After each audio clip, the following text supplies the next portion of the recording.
Bonjour à toutes et à tous, bienvenue dans la première émission Si on se lâchait la grappe. Je suis aujourd'hui par une journée magnifique dans le Morbihan, donc où j'habite. Là, vous pouvez voir partout autour de moi, derrière moi, des marais, donc avec une très très belle réserve ornithologique. Au loin, vous ne le voyez pas parce que la caméra, enfin la vidéo est trop petite, mais on peut voir des aigrettes, des hérons cendrés, enfin, voilà, plein d'oiseaux. Il y a énormément de variétés d'oiseaux. Donc pour les passionnés, c'est juste extraordinaire, pardon. Et voilà, et je suis heureuse je voulais vous faire des vidéos préparées. Et en fait, aujourd'hui, c'est une vidéo spontanée. Voilà, je suis venue comme je suis. Mais le but, c'est ça. Le but de cette chaîne, c'est d'être justement dans la simplicité. C'est à un moment sortir de tout type de conditionnement. Je m'explique. Pourquoi si on se lâchait la grappe, c'est que je me suis aperçue que quand on vit des éveils spirituels ou qu'à un moment de sa vie, on se dit tiens, ça serait bien de se mettre au développement personnel ou voilà. Il y a un moment, on se retrouve avec des fortes contraintes, des contraintes sociétales. On va s'entourer de personnes qui sont plus en plus voilà, de thérapeutes. Attention, c'est sans jugement ce que je dis, hein, d'accord, de thérapeutes, de gens dans l'ouverture, etc. Et c'est vraiment formidable de voir qu'on est de plus en plus à s'ouvrir à la vie, à la spiritualité, etc. En tout cas, avoir ce désir de devenir une personne meilleure. Je vais résumer ça comme ça. J'espère que ça ne fait pas trop de bruit et un petit vent. Donc ça, c'est merveilleux de vouloir voilà, devenir effectivement une personne bien meilleure. Voilà, pour moi, c'est un peu le but de la vie finalement. Donc ça, c'est top. Mais on peut se retrouver dans un système de contraintes et de jugement en fait par rapport à ça. C'est-à-dire qu'à un moment, j'ai remarqué que on n'avait plus le droit à la tristesse, on n'avait plus le droit de ressentir de la colère, on n'avait plus le droit de pas grand chose en fait à part être dans la positivité tout le temps et, et, et voilà, et c'est pas le reflet de la vie. Et parce qu'on va dire ah bah voilà, t'as encore telle blessure à travailler, c'est ça, c'est ton ego qui parle, nanana nanana. Donc en fait on est tout le temps en train d'analyser si c'est notre ego spirituel, si c'est notre mental qui parle, si on est connecté, si voilà. Et en fait, à un moment, est-ce qu'on peut pas juste vivre? Est-ce qu'on peut pas juste être? Voilà, et c'était ça un peu le but, c'était de ramener de la simplicité dans les choses et de vraiment faire comprendre que chacun son rythme. On ne met jamais les chaussures des autres tous les matins. On ne vit pas leur vie, on ne sait pas ce que les gens portent, on ne sait pas par quelles difficultés elles sont passées dans leur vie, quelles épreuves elles ont vécues et comment elles sont constituées. Et finalement, de quel droit dire aux autres comment vivre leur vie. Donc moi ici simplement ce que je vais faire, et c'est vraiment simple, je ne veux absolument pas me placer comme quelqu'un qui sait mieux que tout le monde et tout.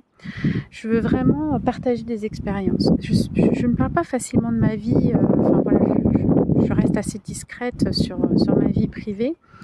Et là je prends le courage aussi, voilà, de peut-être parler de choses plus personnelles qui m'arrivent au quotidien. Oh, j'ai un petit lézard qui est juste là, je ne sais pas si vous le voyez. Coucou mon petit père. Coucou. Ah, tu m'écoutes. Salut copain. Voilà, donc on va encore me prendre pour une barjo, mais c'est pas grave. Moi je parle aux animaux, je parle aux plantes, etc. Et si ça plaît pas, tant pis, hein, voilà. Je suis peut-être cinglée, mais j'assume. Voilà. Donc c'est vraiment... c'était vraiment important, voilà. Venez ici, mais vraiment comme vous êtes. Si ce que je vous dis vous parle, tant mieux. Si ça vous parle plus tard, tant mieux. Si ça vous parle pas ou que ça rentre en contradiction, tant mieux aussi. Voilà. On est là pour... je peux chercher des points de vue différents.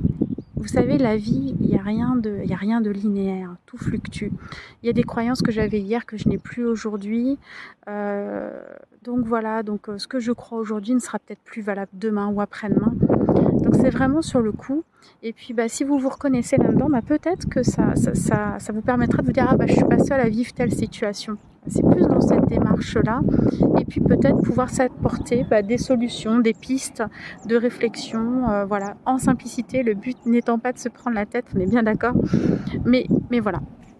Donc, eh ben, je vais parler de moi. Donc déjà, ouais, par rapport à la chaîne, bah, je vais essayer voilà, de partager. Alors, il y aura des choses peut-être un peu plus spontanées, des choses un peu plus préparées. En fait, j'ai pas de plan. Je vais vraiment faire au fur et à mesure. Je ne sais pas.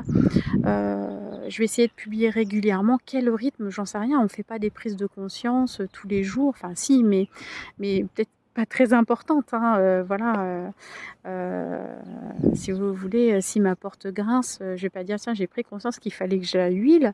Euh, on s'en fout, voilà. Mais si ça peut vous apporter quelque chose, en tout cas, bah, je publierai. Voilà. Donc alors, ce que je voulais aborder aujourd'hui, je vous explique. Donc je vais bientôt avoir 43 ans, donc au mois de juin. Je suis divorcée depuis plus de 3 ans. Je suis maman d'une grande fille, une grande fille de presque 12 ans. Et je vais bientôt partir vivre, en tout cas, au moins quelques mois aux Philippines, voilà, pour me reconnecter à moi, et justement pour finir de me dépouiller et de me sentir connectée à la vie. Donc ça, je voudrais le partager, cette expérience, je vous la partagerai aux Philippines, hein, de comment je vis les choses, la simplicité. J'ai déjà des pistes, hein, parce que je sais hein, comment c'est. Donc voilà, donc tout ça, je partagerai avec vous. Ce sera intéressant de voir comment on peut vivre autrement. Mais là, bah, j'ai déjà des choses à vous partager. Donc voilà, je vous explique. Donc il m'a fallu 2 ans, ouais, plus de 2 ans, presque 2 ans et demi pour me dire, tiens, si je refaisais des rencontres, hein, voilà, entre guillemets, je ne me sentais pas absolument pas prête à reprendre quelqu'un dans ma vie. Voilà, c'était pas clair, c'était pas, j'avais des blessures encore, j'en ai encore, hein, on est tout le temps en train de travailler, hein, on n'est jamais arrivé, hein, faut aussi se dire ça. Voilà, aujourd'hui, je ne me positionne pas en tant que celle qui sait, parce que j'ai encore beaucoup à apprendre et que je sais que j'ai encore des choses, voilà, sur lesquelles je suis plus instable, etc. Donc ça, c'est une réalité. Donc il y aura des jours où je serai super joyeuse et des jours où vous me verrez triste et des jours, voilà, parce que c'est la vie, tout simplement. Donc voilà, bon, je reviens au sujet. Donc je me suis dit tiens si je faisais ben voilà, me rouvrir, donc j'ai commencé à ressortir, à étendre mon cercle d'amis, voilà, je me suis inscrite sur des sites de rencontres, voilà, pour pas forcément, mais c'est même pas pour j'irais vraiment avec des attentes de trouver quelqu'un, c'est juste, j'irais presque de me remettre en selle, de me reconnecter à ma féminité. Il y avait un travail de guérison aussi là-dessous, vous voyez, voyez un petit peu le truc, quoi. Tout n'était pas encore en place, hein. Donc voilà, et ça l'est pas encore, je pense, mais voilà. Et c'est le constat que j'ai fait. Donc je voudrais parler du constat que je fais par rapport aux personnes là, qui ont, dans mes âges, hein, qui ont dans la quarantaine, entre 35 on va dire, et 50 ans, parce que c'est celle que je cible, entre guillemets, donc là que j'ai appris à connaître le mieux à travers des échanges, etc. Je voudrais vous parler aujourd'hui au programme de l'amour et du fait de la différence d'aimer quelqu'un et d'être dans l'amour. Une prise de conscience que j'ai faite. Et puis ça va aller assez loin parce qu'on va partir après sur la notion de libre arbitre. Donc vous voyez, voilà. Donc, j'ai essayé de faire pas trop long, mais voilà, c'est important, vous compreniez ça. Donc grosso modo aujourd'hui, je fais des rencontres, voilà, et quel est l'état des lieux, je vais dire ça comme ça. Donc c'est vraiment très factuel ce que je vais vous dire. Je rencontre donc des personnes qui sont souvent brisées, par des anciennes relations, des divorces qui sont plus ou moins difficiles, des gardes d'enfants qui se passent plus ou moins bien. Mais tout le monde a, quand on arrive à ces âges-là, des expériences plus ou moins difficiles. Et donc, on ne tombe pas sur des personnes toujours très équilibrées. Et une fois de plus, ce n'est pas un jugement, chacun son rythme. Voilà. Mais on voit que on amène tout ça, donc on est dans des schémas, etc. Et comme je peux l'être aussi, hein, parce que j'ai pris conscience aussi que moi, j'étais dans des schémas du coup. Et donc voilà, donc on peut se retrouver en effet miroir avec l'autre, hein, donc voilà. Et, ah, et puis, bah, donc il y a ça. Beaucoup d'hommes ont besoin, et je pense que c'est pareil pour les femmes. Je parle de mon expérience, mais après vous pourrez partager. Enfin, je suis pas féministe. Je crois vraiment on est complémentaires et qu'on est capable des mêmes horreurs et des mêmes bontés, on va dire ça comme ça, hein, des mêmes bienfaits, que ce soit homme ou femme, hein. Je pense que là-dessus, on n'a rien à s'envier les uns les autres, donc on va mettre les choses, on va cadrer tout de suite là-dessus. Mais moi, ce que je constate au niveau des hommes, et je pense que c'est le même reflet, c'est que souvent, ces sites-là nous permettent soit de reprendre confiance, de s'amuser aussi, peut-être de retrouver voilà, confiance aussi dans sa sexualité, etc. Donc, ouais, enfin voilà. Ce que je remarque quand même, c'est que ça dérive souvent sur le charnel, quoi. Très rapidement, dans les conversations, au bout de quelques jours, il va falloir aborder la sexualité. En même temps, on est des grandes personnes, mais voilà, mais on met ça très en avant, c'est très sexualisé, et souvent, voilà, tout va tourner un petit peu autour de ça. C'est ni bien ni mal, hein, c'est pas ça, c'est qu'il faut être clair en fait par rapport à ça. Voilà, c'est tout. Donc ça, c'est le constat que je fais. Qu'est-ce que je voulais d'autre? Voilà. Et puis c'est le rapport au sentiment en fait, voilà, et l'amour surtout derrière. Et c'est là que ça se complique, hein, parce que forcément, cœur blessé, cœur en protection, voilà. Et finalement, on mélange tout. Tout est mélangé. Et là, je me suis aperçue que moi, ayant travaillé, ayant été vraiment très perchée à un moment, ayant travaillé sur moi, comme on dit, j'aime pas du tout le mot travailler, mais enfin bon, c'est comme ça. J'ai pas la même notion, je m'aperçois que j'ai pas toujours la même notion de l'amour par rapport aux autres, la façon de l'exprimer, etc. J'ai appris, parce que j'étais pas du tout comme ça avant, j'ai appris à dire je t'aime aux gens que j'aime, que j'apprécie d'ailleurs, hein, voilà.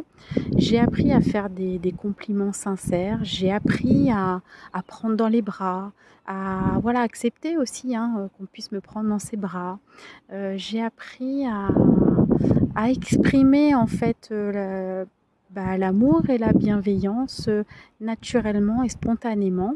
Attention, c'est un apprentissage, je vous répète, j'étais pas du tout comme ça avant. C'est la vie qui a fait que, en rencontrant des personnes qui étaient comme ça, et je me suis dit, mais c'est quand même vachement bien un câlin, ça fait du bien, quoi. Hein, qu'on se le cache pas, on est tous là sur la réserve, et en fait, un câlin, un bon gros câlin, ça réchauffe le cœur, ça rebooste pour la journée, enfin, c'est, voilà, un bisou pareil, enfin.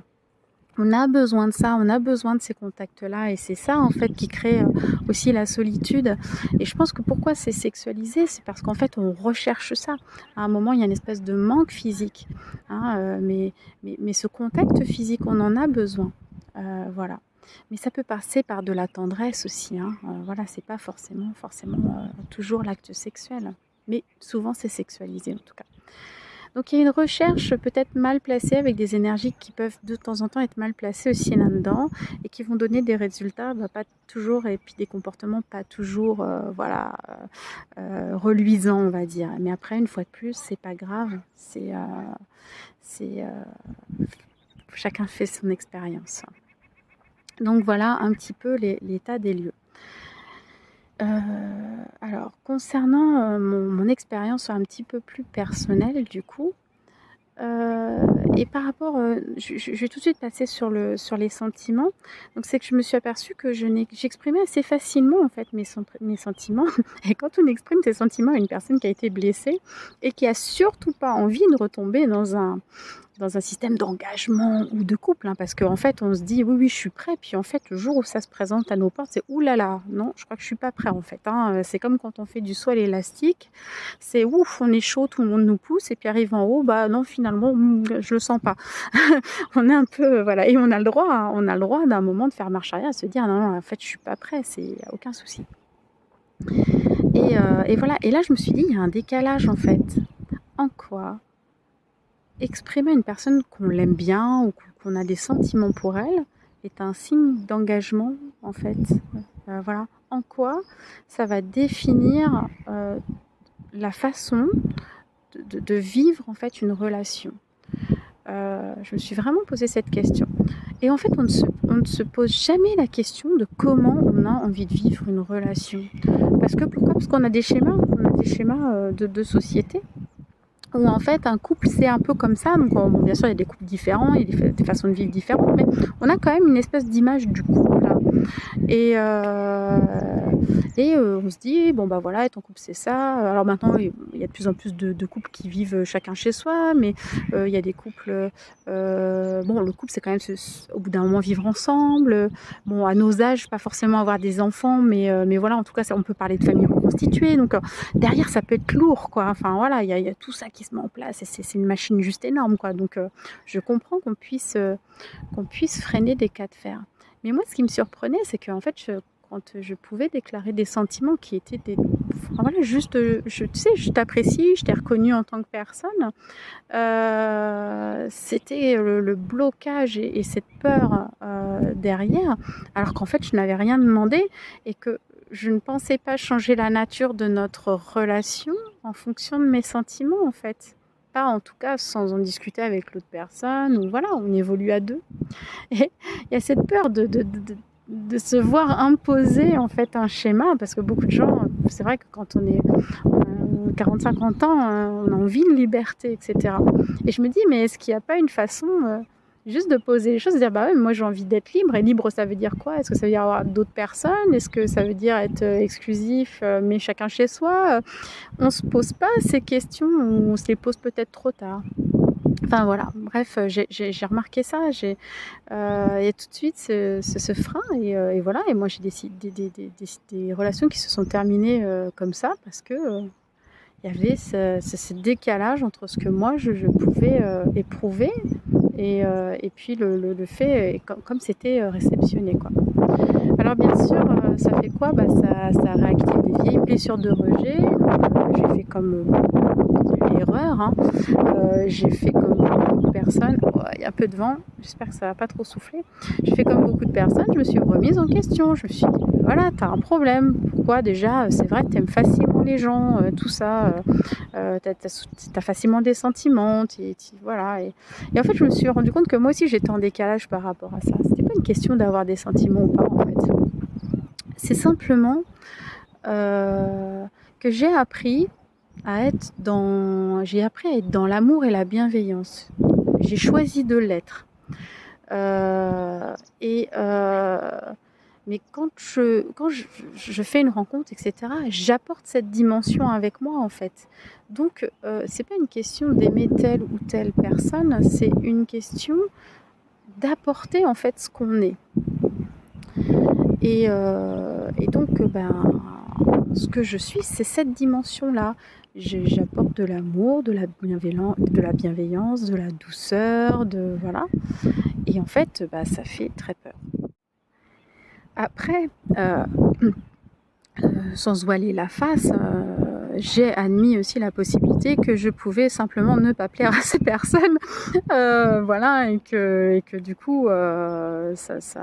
Mais je me suis posé d'abord ces questions-là. D'abord, je dis ouais, ça se trouve, comme j'ai un peu d'embonpoint, c'est ça leur plaît pas, ou je leur apporte pas assez, ou voilà. Donc j'étais dans une démarche de dévalorisation encore.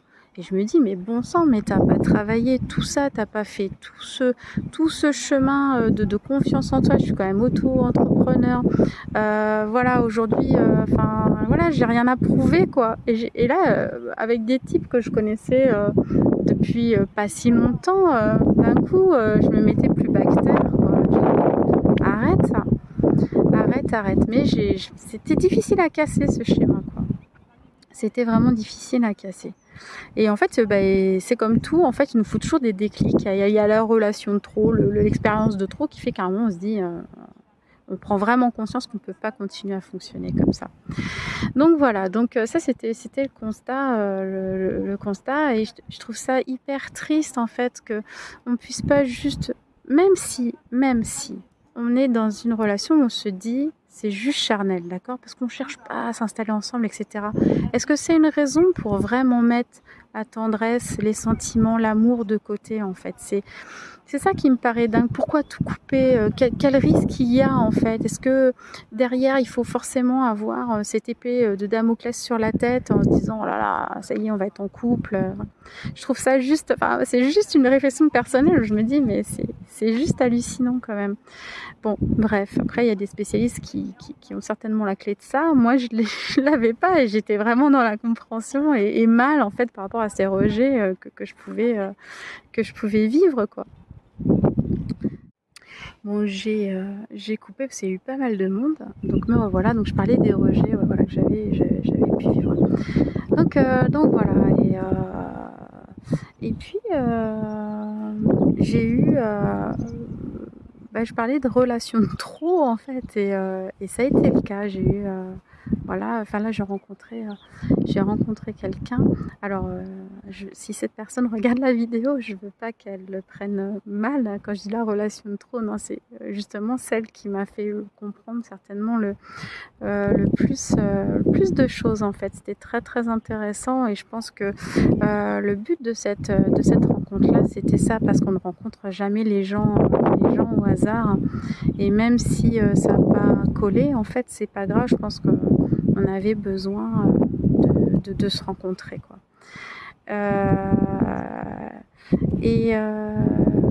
Déjà j'ai compris une chose, c'est que je vais aller mieux que ça. C'est-à-dire que si une personne... alors déjà, on reprend. Tout d'abord, j'ai compris aussi que les gens ne prenaient plus le temps d'apprendre à se connaître. Aujourd'hui, avec les rencontres et tout, ça va vite. Ça va très très vite. On dirait Nathalie dans Les Bronzés, ça va vite, ça va trop vite. Voilà, c'est ça en fait. Ça va tellement vite. Les gens, ils ont des attentes entre ceux qui veulent se mettre en couple, ceux qui veulent pas se mettre en couple. Il faut coucher tout de suite. On s'invite pas, on sort à peine. Donc ouais, on prend pas le temps de vraiment faire connaissance, de sortir et de qu'il se passe rien en fait. Voilà, c'est tout de suite, faut aller, faut faire vite, faut aller à l'acte sexuel, etc. Et c'est hyper oppressant en fait comme mode de fonctionnement et puis c'est quand même mieux, je sais pas, de connaître la personne quoi pour... Après c'est peut-être vieux jeu ce que je dis, j'en sais rien, c'est peut-être moi qui suis totalement en décalage. Mais même, on va chatter avec quelqu'un très rapidement, il va falloir envoyer des photos de soi, etc. Il y a aussi une espèce d'obsession du corps aussi, hein, voilà. Après, ça peut être des personnes qui sont longtemps célibataires et qui ont vraiment des besoins, tu vois. Mais c'est ce que je conçois aussi. Mais bon, on peut au moins... on mange d'abord. Ouais. C'est un peu le truc. Bref. Donc, c'est voilà, et je me suis imposée en fait des fois ces rythmes-là, voilà, hein, j'avoue, et je me dis mais je vaux mieux que ça quoi. J'estime que je suis une personne de valeur. Quelle valeur je me donne pour juste laisser le temps à quelqu'un de me consommer et de me jeter en fait. Voilà, ça part de moi, donc quelle valeur je me donne pour laisser quelqu'un faire ça en fait. C'est ça qui est triste aussi hein, dans l'histoire, hein. C'est la valeur qu'on se donne à soi qui génère en fait ce genre de choses. Et voilà, et on n'a pas à m'imposer ça, on n'a pas à m'imposer de vivre les choses comme ça. Moi j'aime bien rencontrer les gens, j'aime apprendre à les connaître, j'aime parler avec elles, j'aime partager des choses, c'est ça qui m'intéresse. Et puis après si ça va bien, aller plus loin, mais Voilà. Et je me trouve pas le droit en fait de vivre ça. C'est quand même incroyable quoi. C'est, voilà, vous me direz hein, si vous partagez la même chose ou si vous avez eu la chance vous de tomber sur quelqu'un.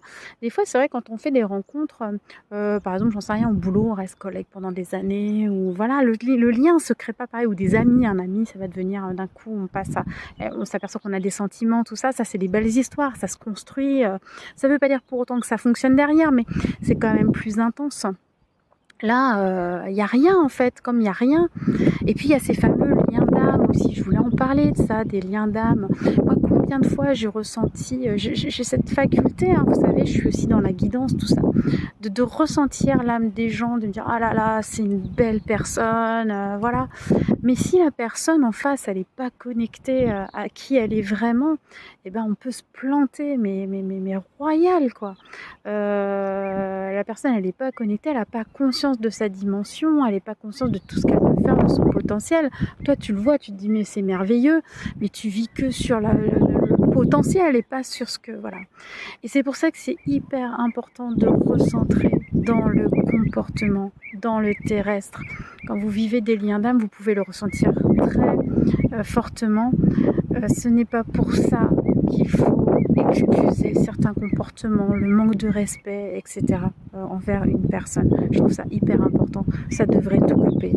Si la personne tient à vous, elle saura faire des excuses, elle saura revenir. Mais et moi j'ai vécu des trucs avec des relations là, avec des synchronicités, mais je me dis c'est pas possible, j'ai trouvé l'amour de ma vie, on est pareil, enfin voilà, je me suis fait des films, hein, et puis me planter mais totalement sur la personne et ça fait mal parce que je dis quand même je suis là, je conseille les gens, je suis dans la guidance, etc. Comment j'ai pu manquer à ce point de discernement? Mais en fait, c'est juste parce qu'il faut comprendre que ce qui est important, c'est l'acte. C'est comment, ce que la personne a choisi de faire. Et ça, je reviendrai là-dessus par rapport au libre arbitre, justement. Voilà. Donc voilà. Donc j'ai pris conscience déjà, que je valais mieux que ça, quoi. Que je valais mieux que ça et que c'était surtout pas ce que j'avais envie de vivre. Donc pourquoi me l'imposer voilà. Moi, je ne veux pas de ce genre de relation. Et quelque part, je me dis, eh ben, tant pis, peut-être que je ne trouverai jamais quelqu'un comme ça. Et bien, voilà, j'ai pas peur de la solitude. Donc, s'il faut que je finisse toute seule, je finirai toute seule. C'est pas un problème, en fait. Hein. Il faut pas que ce soit un problème. Et même si j'ai envie de contact physique, etc. Après, on peut se dire, mais dans ces cas-là, mais pourquoi tu fais pas pareil? Tu profites et puis voilà. Mais c'est pas ce que je suis. J'ai rien contre. Si tout le monde est d'accord, tant mieux. Mais voilà. Et puis j'avais l'impression du coup de rien apporter en fait dans ces relations. Je me dis mais j'apporte rien en fait. Voilà, je suis là, je suis peut-être gnangnan quoi, avec tous mes débordements d'amour, d'affection, de voilà, je suis peut-être voilà, je suis gnangnan et j'apporte rien. Et puis en fait, je vais vous dire comment ça s'est passé, c'est que donc j'ai eu cette rencontre, ça s'est mal passé tout ça et donc ça s'est passé la nuit dernière. Euh, j'ai j'ai eu plein de choses en fait, c'est passé par mes rêves, ça passe beaucoup par mes rêves en fait, hein, les solutions et avec beaucoup de déclics et c'est comme ça que c'est passé. Et je me dis comment mais en fait non, en fait tu apportes ce que tu es en fait. Et quand on a des personnes comme ça qui sont blessées, qui savent plus en fait finalement ce que c'est que réellement l'amour, etc. Et ben c'est ce que tu as apporté, même si ça n'a pas marché. Parce que toutes les personnes avec qui, non pas, ne croyez pas que j'en ai eu 12 000 non plus, hein, j'ai l'impression que ça a défilé, mais non. Hein. Fille de, hein, voilà, de petite vertu. Non, pas du tout. Non, mais les quelques partenaires que j'ai eus, j'ai apporté ça. J'ai apporté cet amour. j'ai apporté cette tendresse, j'ai apporté, voilà, je les ai remis en fait au contact de ça. Alors certains, bah voilà, n'auront pas vu en fait tout simplement et c'est pas grave, c'est comme ça. Et puis peut-être que chez certains, eh bien ça va semer des graines. Peut-être que c'est ça qui contribuera plus tard à leur guérison. Euh, je sais pas, après, je sais pas, peut-être que je me fais des films aussi pour me rassurer, hein. Vous me direz, c'est possible aussi, peu importe. Mais en tout cas, j'aime cette idée de me dire que, en tout cas, j'ai apporté ce que j'avais de mieux à apporter, que j'ai respecté, en fait, ces personnes. Et, euh, et que, bah, si quelque part, ça a pu au moins les toucher un peu et les aider à avancer, ne serait-ce qu'un tout petit peu, ben, finalement tout ça n'a pas été inutile. En plus, moi j'ai fait d'énormes prises de conscience. Donc voilà, donc ça c'est la première partie, c'était sur les relations, tout ça. Et donc à travers cette rencontre, ce qui a été important pour moi aussi, c'est que j'expliquais, on a partagé nos parcours et j'expliquais que j'étais quelqu'un, comme je suis une hypersensible, il y a du vent. Comme je suis une hypersensible, je n'aime pas les cris, je n'aime pas les disputes, je n'aime pas aller au conflit. Même s'il faut y aller, j'y vais, mais c'est quelque chose qui me fait très mal en fait. Et voilà, et j'expliquais ça et que des fois, bah, ça me drainait totalement au niveau énergie et que voilà, et que j'aimais pas ce que ça renvoyait, etc. Et je lui dis, c'est pas moi, parce que ça, c'est pas moi. Et il me répond très très justement, il me dit mais en quoi c'est pas toi? Il dit c'est peut-être pas ce que tu veux être, mais peut-être qu'il y a tout ça finalement en toi, il y a peut-être effectivement de la violence et tout ça. Et c'était, je pense que c'est là les phrases du week-end en fait. C'est vraiment ça, euh, j'ai réalisé que j'avais conscience de mes parts d'ombre, tout ça, mais j'avais pas eu le déclic en fait par rapport à ça, et que finalement j'avais pas totalement accepté en fait mes parts d'ombre. Et il a raison. Finalement, je suis capable d'être violente, je suis capable de crier, je suis capable d'être méchante aussi. Voilà, ça fait partie de moi. Ouais, je suis pas un ange. Et voilà, et ça m'a tracassée. Je dis, mais mince, voilà. Et j'ai eu une très belle réponse cette nuit, voilà, qui s'est posée dans mon rêve. Euh, donc, je disais que ça s'est posé dans mon rêve. C'est cette notion d'avoir tout en soi. C'est vrai que moi j'ai souvent canalisé ça dans les guidances, tout ça. J'ai souvent répété même à mes consultants, tout ça. Vous avez tout en vous, voilà, en se disant, en parlant du potentiel en fait, vous avez tout en vous. Et finalement, je me suis rendu compte que tout est en nuance en fait. C'est que moi j'avais donné à ce tout la notion de potentiel. Et en fait, non, ce qu'on m'a montré et ce qu'on m'a dit, c'est ça. On a Rappelle-toi, on a tout, enfin tu as tout en toi. Tu as l'enfer et le paradis. Tu as tes démons et tes anges gardiens. Parfois ils cohabitent, parfois ils se battent, parfois ils s'harmonisent. Et on m'a dit, euh, ce qui fait ce que tu es, c'est ce que tu choisis de faire et d'être surtout de tout ça. Qu'est-ce que tu choisis d'être? Et voilà. Et on me dit, c'est ça le libre arbitre. Je me suis pris une petite claque. Alors pour vous, ça paraîtra peut-être tout bête. Bah oui, forcément, bien sûr, c'est la liberté d'être soi-même, le libre arbitre. Mais moi, je ne l'avais pas nuancé de cette façon-là. Le libre arbitre, pour moi, c'était vraiment cette faculté de pouvoir choisir les choses dans la vie quand ça se présente, choisir de faire ci, faire ça. Mais je ne l'avais pas recentré au niveau de mon être. Je n'avais pas conscience qu'à chaque seconde, je pouvais avoir le choix d'être telle ou telle personne, d'incarner de la bonté ou d'un coup de faire sortir de la colère ou voilà, j'avais pas cette notion là et c'est une notion qui m'a libérée en fait, qui m'a vraiment libérée, cette notion de libre arbitre dans l'être. Donc voilà, je coupe à chaque fois qu'il y a des gens qui passent, hein, c'est pour ça qu'il y a il y aura des petits des petites coupures dans le montage. Donc voilà, et c'est super important de se dire qu'en fait, on peut être vraiment... Ça prend aussi du sens dans le fait qu'on peut être qui on veut. C'est à nous de choisir, de balancer. Et dans la vie, effectivement, il y a de la fatalité, il y a des choses qu'on ne peut pas éviter. On voit bien hein, quand le destin, entre guillemets, frappe, c'est comme ça. Et on n'a pas de pouvoir là-dessus. Par contre, le seul pouvoir qu'on a, c'est notre façon de réagir. Ça, je le savais déjà, en fait. C'est comment on vit les épreuves. Je l'ai traversé hein, quand j'ai fait mon burn-out.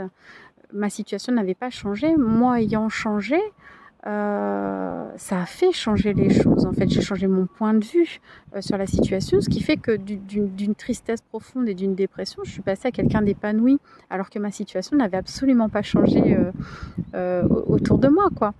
Donc ça, j'avais compris en fait qu'on pouvait choisir de faire, mais j'étais dans le faire et dans l'avoir, et pourtant je me ressens en train dans l'être. Mais j'avais pas compris cette nuance en fait du libre arbitre qui, là, essentiellement dans l'être, on a cette liberté d'être, on oscille comme la vie entre deux états en permanence, entre le bien et le mal.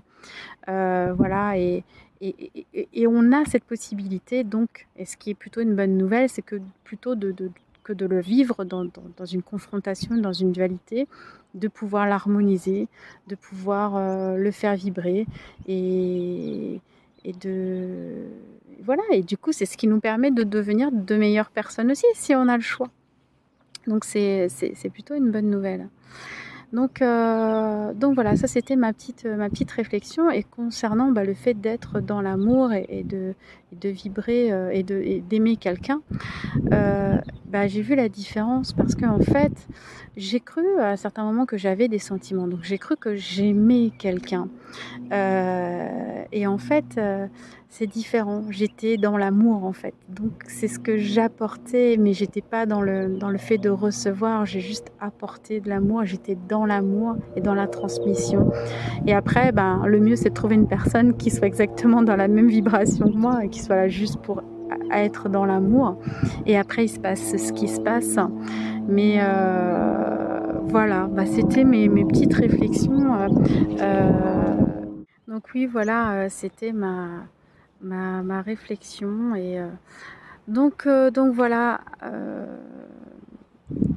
vraiment, ayez conscience que déjà vous apportez toujours quelque chose. Voilà. Apprenez à vous valoriser parce que n'importe qui, on a souvent des raisons d'être con ou pas, mais vous voyez ce que je veux dire, mais on a tous le droit d'être aimé, on a tous, voilà, ne regrettez jamais d'avoir aimé quelqu'un, c'est hyper, enfin en tout cas d'avoir apporté de l'amour à quelqu'un. C'est ça. Et donc, oui, la petite différence aussi, c'est que finalement, je me suis dit, tu pourrais avoir n'importe qui en face. C'est terrible de dire ça. Tu pourrais avoir n'importe qui en face, ça ne changerait pas en fait ce besoin de donner à ce moment-là. C'est très curieux à ressentir. Mais tant mieux, enfin voilà, je trouve que c'est un beau sentiment. J'ai pas envie de changer ma vision et j'ai pas envie de changer ça parce que c'est ce qui m'équilibre. Et voilà, ce sera tout pour cette première émission. Je ne sais pas si elle est intéressante. Elle est très personnelle, donc je pense que ça va être un peu compliqué pour moi de la mettre en ligne. Mais voilà, j'ai hâte d'avoir vos premiers ressentis, vos premiers commentaires, vos premiers partages. Voilà, donc n'hésitez pas. Et puis, on se revoit très vite pour d'autres sujets. Je vous souhaite une très belle journée. À bientôt.